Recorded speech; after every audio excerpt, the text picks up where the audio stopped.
Olá a todos, bem-vindos a mais uma semana destes resumos do Sino dos Jovens, desta vez à terceira semana. Hoje gostava de começar pelo dia 20 de outubro, onde os bispos de língua portuguesa se juntaram para apresentar o relatório sobre a terceira parte do instrumento de trabalho, que é uma parte que olha para as escolhas que a Igreja deve ir fazendo em termos pastorais para melhor responder aos desafios que os jovens do tempo de hoje vão colocando à Igreja. E os bispos começam por elencar uma série de preocupações que nós já vimos nas semanas anteriores, a questão digital, a questão da vocação, a questão do acompanhamento. Mas depois há outras preocupações sobre as quais eu gostava de vos falar hoje. A primeira delas é aquilo que os bispos dizem de que a Igreja deve valorizar cada vez mais a dimensão da missão juvenil, do serviço como um instrumento precioso para que o jovem possa crescer numa fé posta ao serviço dos outros.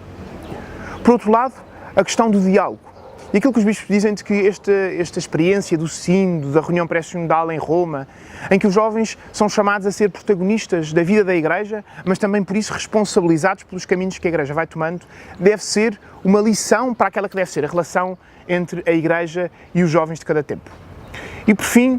a ideia que os bispos passam da solidariedade que é devida a todo e qualquer jovem no mundo inteiro, independentemente das suas dificuldades económicas, políticas, sociais, mas tantas vezes também espirituais. De que os jovens devem ser verdadeiramente acompanhados em todas estas dimensões da sua vida e estas dificuldades pelas quais vão passando, e que nenhum jovem, independentemente da sua circunstância, deve ser deixado para trás na sua relação com a Igreja, e portanto também o desafio que nos fica a nós, a cada um de nós, que à nossa volta não deixemos verdadeiramente ninguém para trás.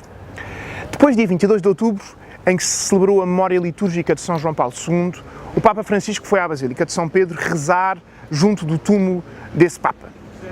E esta ideia também que nos fica de o Papa João Paulo II, que criou em 1975 as Jornadas Mundiais da Juventude, que são assim a face mais visível da relação entre os jovens e a Igreja, mas este desafio que fica à nossa vida de todos os dias, para que tenhamos o exemplo de vida e o modelo de fé que o Papa João Paulo II foi para todo o mundo, como um testemunho daquela que também deve ser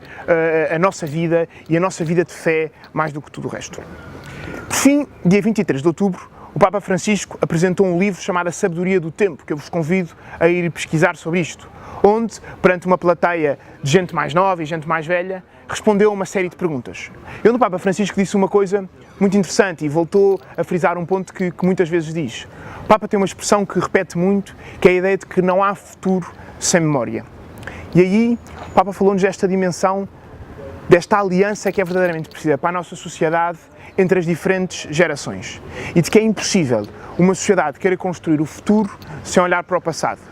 É impossível querer construir coisas novas sem saber de onde parte, sem saber quais são as suas raízes, sem saber quais são as suas origens. E por isso, por fim, o desafio que fica à nossa vida de que, nas nossas famílias, nos meios onde estamos, saibamos sempre contribuir para esta relação